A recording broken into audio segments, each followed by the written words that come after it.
They told me my bank was compromised and I had to let them in for 30 minutes to fix it. 30 minutes later, they were begging me not to show the recording. What they didn't know was I'd invited friends to be my fake IT team and I was going to make them implode on live audio. My name is Sofia Petrovic.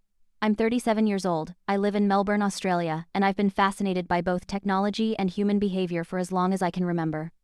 That fascination paid off when a phone call one Tuesday afternoon turned into a full-blown sting that revealed how a low-level tech support ring operated and how fragile their confidence is when someone turns their own playbook back on them. Right from the first line of their script, "This is Microsoft calling about your PC," I smelled the recycled language, but rather than hang up, I did something I hadn't done before. I invited them in. I told them I was an 82-year-old retired violin teacher with shaky hands and a faint hearing problem. They accepted the bait. A little background so you feel what I felt when that first scam call came through. I work in UX and have spent years thinking about how people interact with systems where trust lives and where it breaks. My mother's generation is vulnerable to tech support scams. I'd watched family friends be terrified when a pop-up said, "Call immediately." I had also spent late nights as part of online communities that study scams. Not to replicate them, but to expose them. So when I got the call, a generic London-voiced man, too polite, too insistent, my first instinct wasn't anger. It was curiosity. I'd baited scammers before with friends and small, harmless experiments, but never to the scale I intended this time. I decided to record. I set ground rules. No illegal entrapment, no doxing, no pretending to be someone who would truly be endangered. I would waste their time publicly and collect evidence. I'd reveal everything with redaction and legal caution. That's the ethical backbone of this whole thing. I introduced the persona, Grandma Vera, 82, poor hearing, terrified of losing her savings, and the recruiter on the call lit up with opportunity. The call began the way these calls always do. An authoritative announcement, a name drop, "We are Microsoft, divided by Apple, divided by Windows support," and an urgent problem, my serial number, my IP, something vague but pressure-heavy. "Ma'am, we've detected unusual activity. If you don't let us diagnose your computer in the next 10 minutes, your accounts may be locked." Classic. I let the voice finish and then, and this is the most important part, I listened. I didn't interrupt. I wrote down the canned lines. He asked me to go to eventviewer.exe to open Netstat. He told me how to open the Windows command prompt. He asked me to install a remote control tool. The remote access address he gave was a disposable rat forwarding through a known public broker. I copied it. I feigned confusion, asked the exact same questions the scammers asked other victims. I was playing dumb, but every time he said a line I'd heard before, I smiled and recorded it. I pulled the call into a three-way with a friend, not to humiliate, but to capture a second recording. He asked for a small security fee to continue the diagnosis, £199, a soft extortion. I told him Vera only had a cane and pension funds. He told me to go to the ATM and withdraw. That's when I escalated. I could have simply recorded, posted the call, and asked people to laugh. That would have felt good, but I wanted something bigger. A confession of method that could be used as evidence and a teachable viral moment. I recruited a small, trusted team. Adele, a friend who played Vera on camera, age makeup, voice coaching. Tom, an audio engineer who recorded high-quality audio and hid a backup recorder. Rafi, a friend in the US who could pose as a corporate IT escalation on a separate call. Maya, who monitored the scammer's phone number online for previous traces. We established safety rules: no financial transactions, no urging a real elder to do anything dangerous, and no illegal access. We would string the scammer along, collect his language, and then flip it. That meant creating a believable environment: an old computer, a fake business email address, a dummy bank portal screenshot clearly flagged demo visually so no one could be tricked if it leaked. Over the next 48 hours, we faked 3 incoming calls to the scammer's number pretending to be other elderly targets. Each time he repeated the same script and used the same phone line routing. That line mapped back to a VoIP provider known for being abused by scam operations. We decided to escalate not by attacking the scammer but by making their cadence break. We'd introduce a fake IT escalation team that crossed time zones, confusing their script flow. If the scammer relied on rehearsed lines, a disruption would force him to improvise, and in improvisation he would reveal more. I played Vera full-time. I made short videos, feigned nervousness, and let the scammer feel superior. He wanted control. Control gives scammers power. He instructed me to install a remote access tool classic. I said I needed help because I had trouble with vision. He offered to walk me through. I pretended to fumble with every click. While he thought he was guiding, Tom recorded everything. He even dictated how to navigate to control panel and gave a fake tech ticket number, the same number I later searched and found used in other scam calls posted online. I discovered the exact same scripted ticket number used in a reported case in Florida that linked this caller to a larger ring. At one point, the scammer asked for my bank's name and asked me to open an online banking page. I refused to enter credentials and instead showed him the fake demo banking page with a watermark. He didn't notice the watermark. He instructed me to click a link he provided, which went to a temporary payment processor. He told me to verify my card by entering the last 4 digits. When I told him the digits were on the back of my handicapped pension card and that I couldn't find it, he asked me to call the bank and place a special secure code. That's when I set the clock for the big flip. This is where the story becomes theatrical, so you have to forgive the stagecraft. It was all planned and safe. I told the scammer, politely nervous, that my neighbor was a retired systems admin and would come over to help. He agreed, thinking a simple human presence would make Vera do what he asked faster. What he didn't know was that our neighbor was an actor on Zoom, Rafi, who was in California and had an accent that confused the scammer's expectations. We dialed the scammer into a multi-party call, him, Vera, the neighbor, and me as the meeting host. Rafi pretended to be the head of an IT contractor team who had a corporate SDN login entirely made up and spoke in corporate acronyms. The scammer was forced to explain his approach to a supposed third party. He started repeating terms and accounts he used to launder money.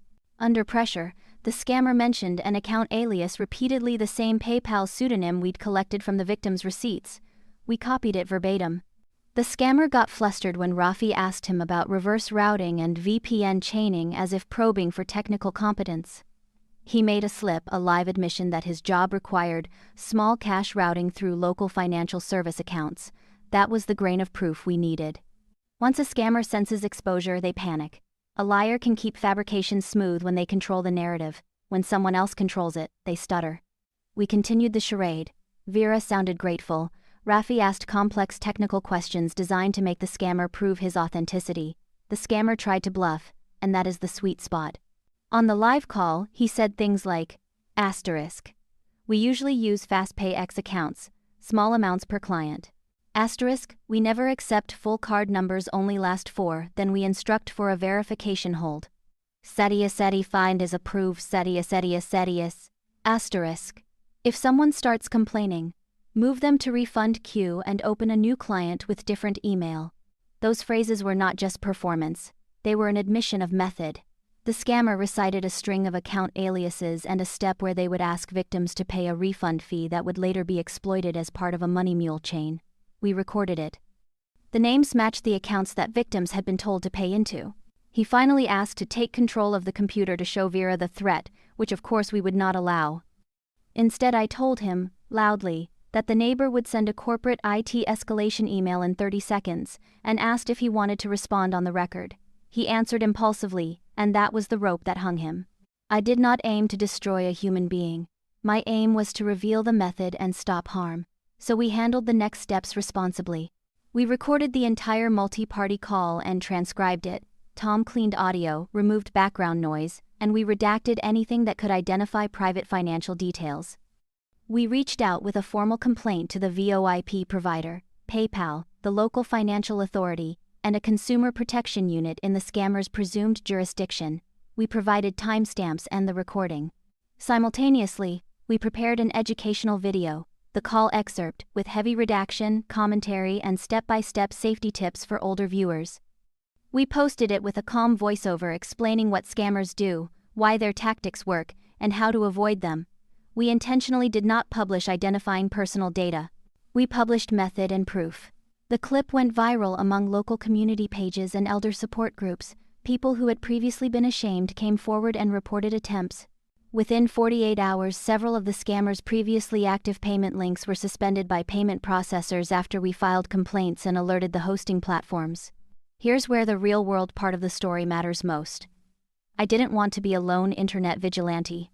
I wanted outcomes. We coordinated with a local consumer protection helpline in Australia and reported the scam details to the telecommunication regulator. We provided the recorded transcript and the aliases the scammer used. The regulators have limits, but they also have tools: tracing VoIP flow, freezing merchant accounts, and contacting providers. At the same time, I organized a free online seminar targeted at older adults in my community. I explained the scam, walked through the transcript, and answered questions. People posted screenshots of attempted calls. Some had been asked to give remote access, exactly what our scammer had requested. One victim in New Zealand had actually wired money to the alias the scammer mentioned on the call. With the evidence we provided, their bank initiated a recall and froze transfers before it was too late. That one saved life savings. The scammer, pressed by provider suspensions and increased complaints, tried to pivot, but his phone line started failing as providers blocked it. He reached out to me in panic, asking for the recording to be taken down, offering refunds. I responded with conditions: refunds through traceable channels and cooperation with authorities. The story doesn't end with an arrest for every scam. Sometimes it ends with prevention, restitution, and public education, and sometimes that's the most durable outcome. In our case, several payment processors suspended accounts used by the scam operation. Consumer protection agencies included our call transcript in a broader investigation that led to multiple takedown requests in several nations. 2 victims received money back through chargeback interventions supported by the documentation we supplied. We published a step-by-step safety guide, redacted calls, diagrams of the scam flow, and a checklist that was shared thousands of times in community groups. There was one small, sweet, poetic justice moment. In an apology email that he accidentally CC'd to the wrong alias, the scammer admitted in language we now have on record the scaffolding of his ring. It wasn't a confession in court, but it was a human slip that confirmed our findings. I ended the public campaign with a calm video aimed at empowering people instead of shaming: how to verify callers, how to refuse remote access, who to call, and how to file a report.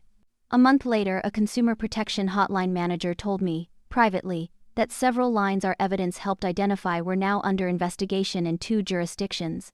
It wasn't a single dramatic arrest with sirens, but it was systemic pressure, which is often how these things truly die. I often get asked, "Aren't you scared? Aren't you worried that you could have made things worse?" The honest answer is yes, there's risk, but there's also responsibility. People need to know how these scams work. Behind every call is a script designed to make someone frantic and compliant. Nothing breaks a script faster than a calm, documented public reversal. So I teach now. I give talks in local libraries. I make content that shows the script, not the person.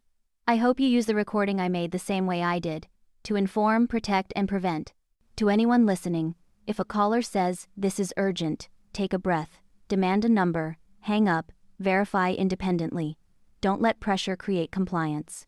And to scammers, if you try this on my community, know this: we're watching, recording, and sharing the method not to humiliate individuals for sport, but to stop harm. You can bluff the lonely in silence. You can't keep your script intact under a public spotlight. Thank you for being here.